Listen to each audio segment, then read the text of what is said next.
अस्सलाम वालेकुम दोस्तों, मेरा नाम है लियो। मेरे साथ हमेशा की तरह चूज दाऊद और आप देख रहे हैं इस वक्त क्रिकेट लवर अली शो को। कैसे देखना बनता है दोस्तों, आप लोग से बात करने जा रहे हैं। बात करेंगे जी आज आपके साथ टॉप क्रिकेट न्यूज का सेगमेंट आपसे शेयर करेंगे। नंबर 1 पे आप लोग से बात करने जा रहे हैं। जो हमारे पास अपडेट आ रही है वो आ रही है बांग्लादेश के हवाले से। भाई बांग्ला बासो छा गया है। बांग्ला टाइगर्स ने ऑस्ट्रेलिया को दबोच लिया इन ऑस्ट्रेलिया। आप बिल्कुल ठीक सुन रहे हैं, इन ऑस्ट्रेलिया। क्या स्टोरी इसके बारे बात करेंगे। बाबर जो है वो ड्यूरिंग मैच अनफिट हो गए और उनको बाहर जाना पड़ा। उनके हाथ पर एक बार फिर से बॉल जो लग गया है। अब क्या पाकिस्तान क्रिकेट बोर्ड ने हमें उनके हवाले से अपडेट दी है वो आप लोग से शेयर करेंगे। फखर जमान ऑन फायर हैं जी, क्या शानदार किस्म की उन्होंने फिर से सेंचुरी मारी है।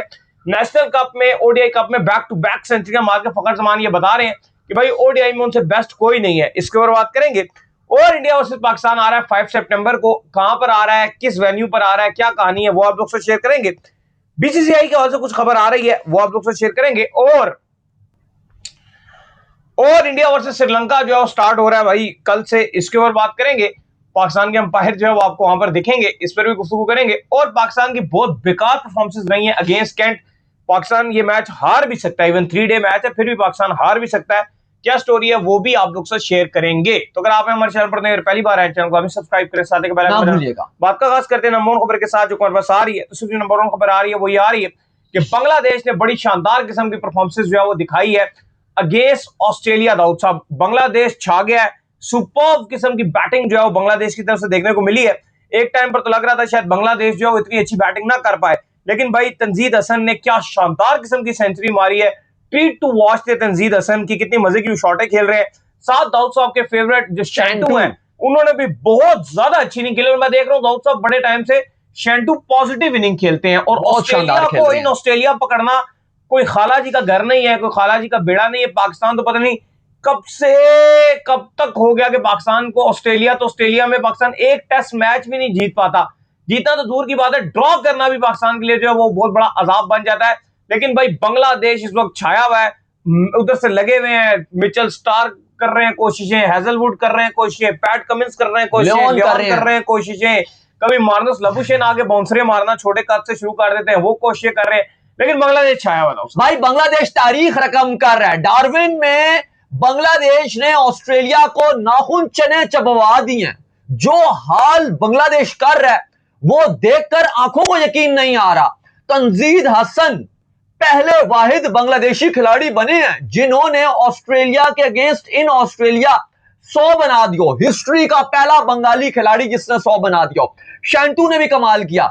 इवन पूरा दिन अगर आप देखो तो बांग्लादेश के नाम रहा 297 पर सिर्फ 3 खिलाड़ी आउट थे। 297 पे 3।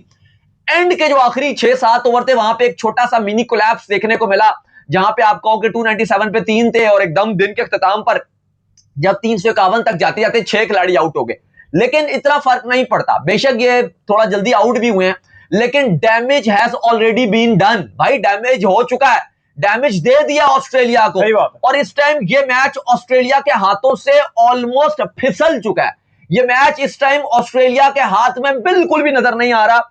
स्टिल 150 की लीड हो चुकी है, 4 विकेटें बाकी हैं। मेहदी इस टाइम खड़े हुए हैं और स्टेबल खड़े हुए हैं 32 रन बना के।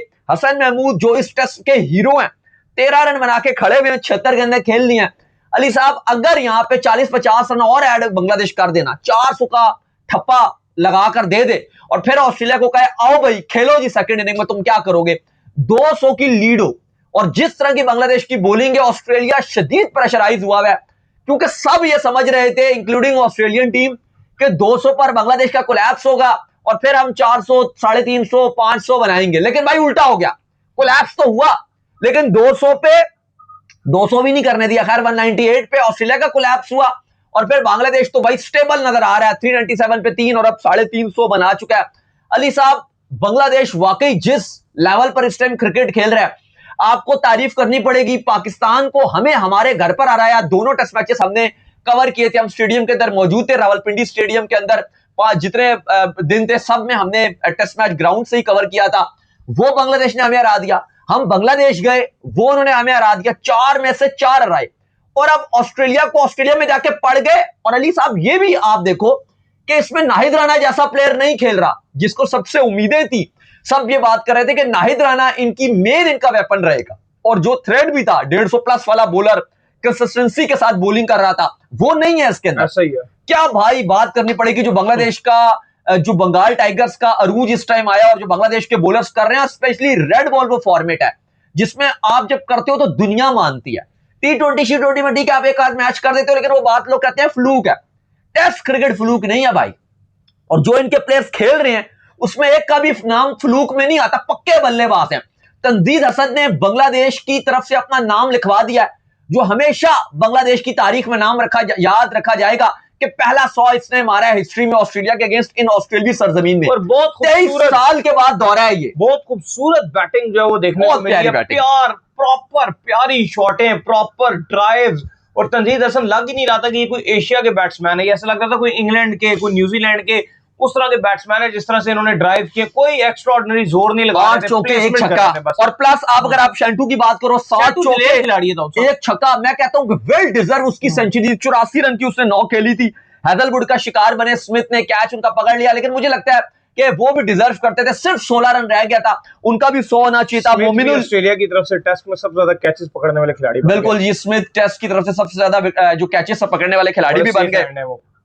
मोमिनुल हक का वेल डिजर्व 50 था, लेकिन अनफॉर्चुनेट रहे कि उनको भी हैजलवुड ने आउट किया। 49 रन बना के वो आउट हो गए। उन्होंने बड़ी अच्छी बैटिंग की, तगड़े बैट्समैन है, छोटा कप्तान भी रहे हैं, लेकिन क्या बैटिंग करते हैं। बिल्कुल ऐसी है। लितन दास अलबत्ता 0 पे आउट हो गए, स्टार का शिकार बने। अगर थोड़ा सा लितन दास भी यहाँ पे ऐड कर देते और काम बेहतर हो जाता, लेकिन ऐसे लग रहा है कि बांग्लादेश अब तारीख रकम करने से बहुत ही कम बिल्कुल करीब पहुंच गए। और अगर कल का दिन भी बांग्लादेश के हाथ में रहा और ऑस्ट्रेलिया को दोबारा इन्होंने पकड़ा सेकंड इनिंग में भी, तो फिर ये बांग्लादेश का टेस्ट मैच है और बांग्लादेश तारीख रकम करेगा भाई ऑस्ट्रेलिया में। खैर इसके बाद जो दाऊद साहब अपडेट आ रही है वो आ रही है जी आपके पाकिस्तान वर्सेस कैंट के हवाले से। तो पाकिस्तान की शदीद पुअर परफॉर्मेंसेस जो है वो कैंट 11 के अगेंस्ट जो कंटिन्यू है। एक तो पाकिस्तान की टीम ऑल आउट हो गई है और साथ में बाबर आजम के लिए भी बुरी खबर आ रही है कि बाबर आजम के जो है वो उंगली के ऊपर बॉल लगी, जिसके बाद बाबर आजम जो है वो मैच छोड़कर जो है बाहर चले गए।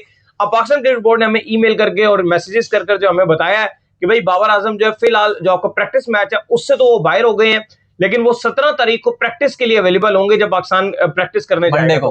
देखिए बिल्कुल अपडेट है बाबर आजम के हवाले से, और ये है कि आज तो उनके हाथ पे जब चोट लगी तो उसके बाद वो बाहर हो गए और इस मैच से वो बिल्कुल बाहर हो गए हैं। और कहा ये गया कि प्रिकॉशनरी तौर पर उनको इस टेस्ट मैच, ये जो आपका प्रैक्टिस मैच है, इससे बिल्कुल बाहर कर दिया गया। लेकिन कहा ही जा रहा है कि जो मंडे को पाकिस्तान का प्रैक्टिस सेशन होगा हेडिंगले में, वहां पे बाबर आजम दोबारा से टीम को रीज्वाइन करेंगे और फिर वो अवेलेबल भी रहेंगे। और उम्मीद की जा रही है, अभी तक कहा जा रहा है, पीसीबी होपफुल है और टीम मैनेजमेंट होपफुल है कि बाबर आजम तब तक रिकवरी कर जाएंगे और पहले टेस्ट मैच के लिए अवेलेबल रहेंगे। लेकिन अली साहब मैं आपको बताऊं कि जब इस तरह की चोटें आपको लगती है ना, तो वो आपकी फॉर्म पे भी बड़ा असरअंदाज होती है। और ये हिस्ट्री भी बताती है और करंट भी हमें पता है ये होता है कि जब आप अच्छा खासा खेल रहे होते हो और आपकी फॉर्म भी लग रही हो, एक ऐसी इंजरी आती है और वो आपकी पूरी फॉर्म को ले जाती है, आपका कॉन्फिडेंस बड़ा खराब कर देती है। तो ये बहुत अनफॉर्चुनेट है। और ऐसे में कि जब आज पाकिस्तान की जो बैटिंग थी वो कैंट के अगेंस्ट एक रेत की दीवार साबित हुई है।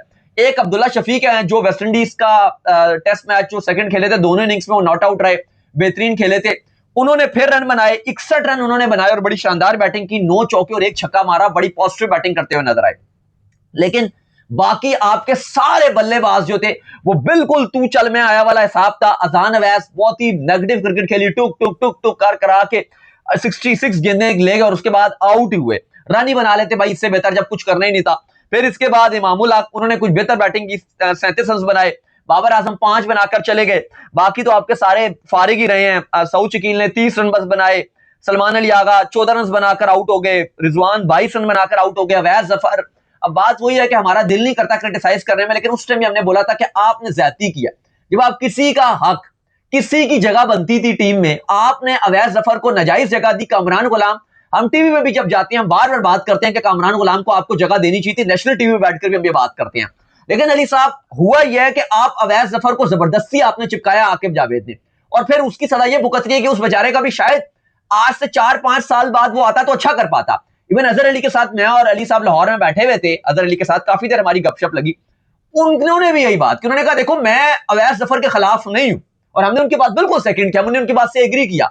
लेकिन उन्होंने कहा कि देखो आपने टेस्ट कैप इतनी आसान बना दी कि जिसने 25 आपके टोटल फर्स्ट क्लास के मैचेस खेले हुए, आपने उसको उठाकर पाकिस्तान टीम में डेब्यू करवा दिया।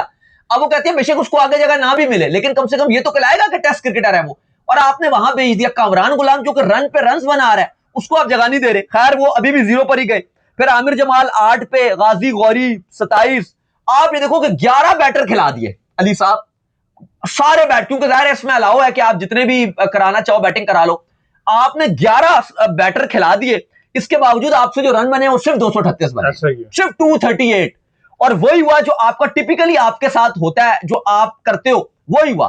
कल हमने कहा कि पाकिस्तान ने बड़ा हीरोइक कमबैक कर लिया, पाकिस्तान ने कैंट को बिल्कुल पकड़ लिया, लेकिन वही के आखिरी जो एक आध आते हैं वो बिल्कुल आपके रंग में भंग डाल देते हैं। वही हुआ कि कल जब आपने पूरा मैच पकड़ लिया था, उनके आपने 7-8 आउट कर दिए, उसके बाद बावजूद वो एंड में इतना स्कोर ले गए 305 तक ले गए। वो देखो वही एंडिंग आके एंडिंग आपकी बेकार हो जाती है। वो मैथ्यू फिशर जो है वो 53 गेंदों पे 62 बना गए, 10 चौके और एक छक्का। पूरा मैच जो आपके हाथ में था उन्होंने बिल्कुल कबाड़ा कर दिया। अब अच्छी बात यह है आपके लिए कि ये है ही 3 दिन का मैच, इसका नतीजा आना कम इम्कानात है, लेकिन जो आपका हाल है कि अभी कैंट जो है वो बड़ी तेज बैटिंग कर रहा है इस टाइम, और अपनी उन्होंने जो सेकंड इनिंग है वो उनकी स्टार्ट हो गई है, तकरीबन 66 रन उन्होंने बना लिए हैं। 2 खिलाड़ी उनके आउट हो गए थे जल्दी, लेकिन अब पार्टनरशिप अच्छी लग रही है। जो जेम्स रियू हैं और फॉल्कनर हैं वो अच्छा और पॉजिटिव इंटेंट से क्रिकेट खेल रहे हैं, दोनों तेज खेलने में लगे हैं। उनका टारगेट यही है कि पाकिस्तान को 250-250 तक बना के दोबारा खेलने की दावत दो और पाकिस्तान को चैलेंज करो। तो बात यह है कि आपने इतनी बेकार बैटिंग कर रहे हो, अब बाबर आजम अनफिट हो गए, शान खेल नहीं रहे थे, तो यही बात है कि एक ही बैटर था जिससे हम उम्मीद लगा रहे थे, तीसरा इन दोनों के अलावा अब्दुल्ला शफीक, उससे रन बना दिए। बाकी आपकी बहुत ही बेकार किस्म की परफॉर्मेंसेस जो वो चल रही हैं। खैर इसके बाद जो अपडेट आ रही है जी हमारे पास वो आ रही है फखर जमान के हवाले से। तो भाईजान फखर जमान जो है उसने शानदार किस्म की सेंचुरी जो है वो एक और मार दी है, और बैक टू बैक सेंचुरियां जो है नेशनल ओडीआई कप में मार दी है। इससे पिछली इनिंग में भी उन्होंने सेंचुरी मारी थी, अब फिर आए हैं, फिर एक बार आकर उन्होंने जो है दाऊद साहब सेंचुरी मार दी। और ये बता रहे हैं कि भाई इस वक्त पूरे पाकिस्तान में अगर बेस्ट पॉसिबल कोई ओडीआई का प्लेयर है तो वो मैं हूं दाऊद साहब।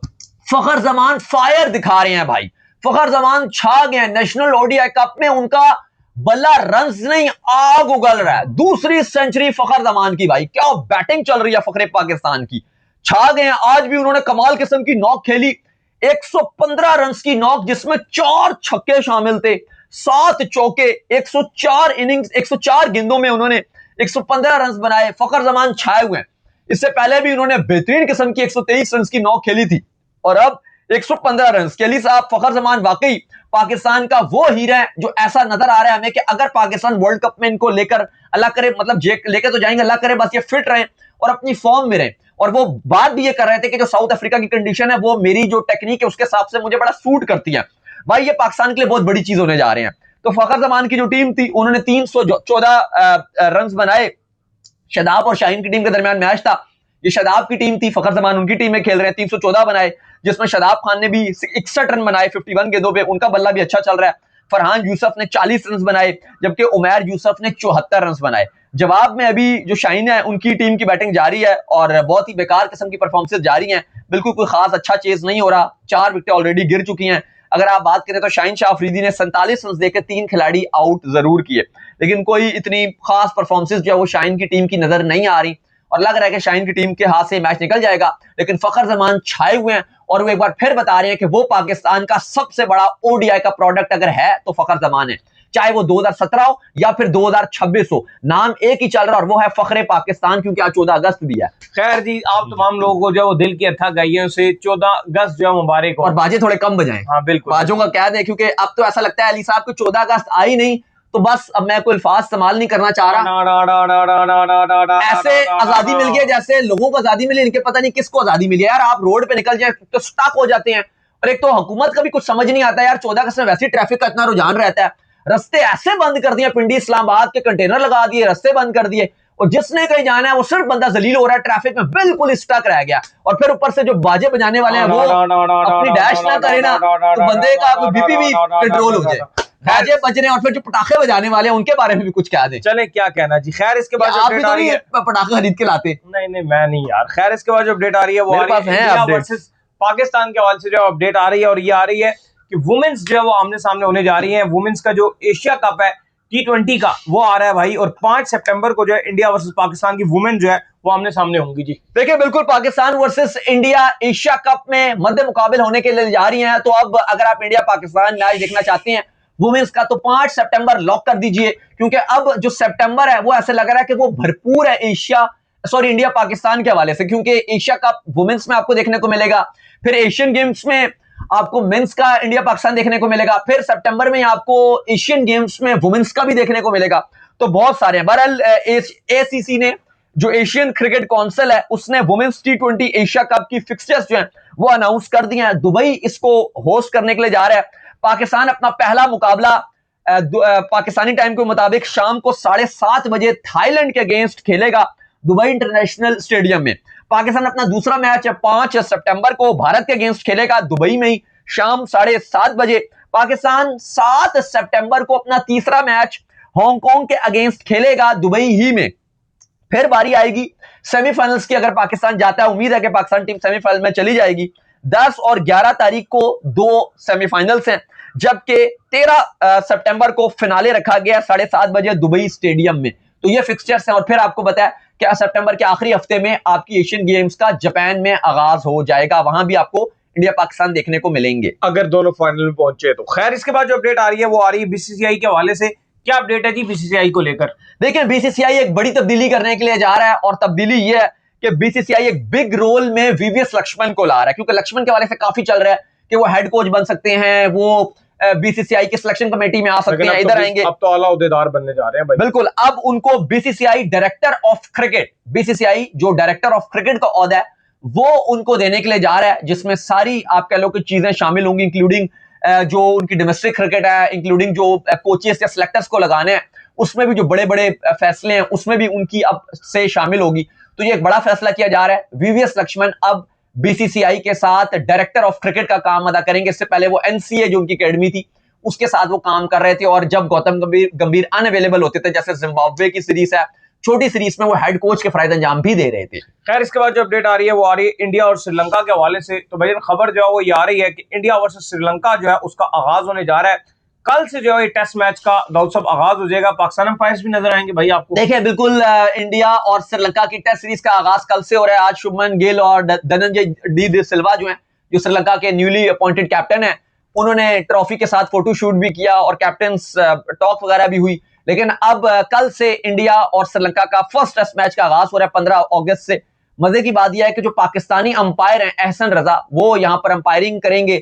ऑलरेडी जो 6 अंपायर मैच ऑफिशियल अनाउंस किए, उसमें एंडी पाइक्रॉफ्ट का नाम भी शामिल है जो मैच रेफरी होंगे, और साथ एहसन रजा का भी नाम शामिल है। तो एहसन रजा न्यूट्रल अंपायर के तौर पर, आपको पता है, ना इंडिया का अंपायर होगा ना श्रीलंका का होगा, क्योंकि न्यूट्रल अंपायर है। तो अब इसमें जो पाकिस्तानी एहसन रजा हैं वो भी फील्ड अंपायर के फराइज अंजाम देंगे। याद रहे कि 18 साल हो गया है श्रीलंका अभी तक भारत को टेस्ट में हराने से कामयाब नहीं हो सका है, लेकिन एक बड़ी अपॉर्चुनिटी है श्रीलंका के पास कि वो इंडिया को हराएं। ऑलरेडी जसप्रीत बुमराह अनफिट हो चुके हैं।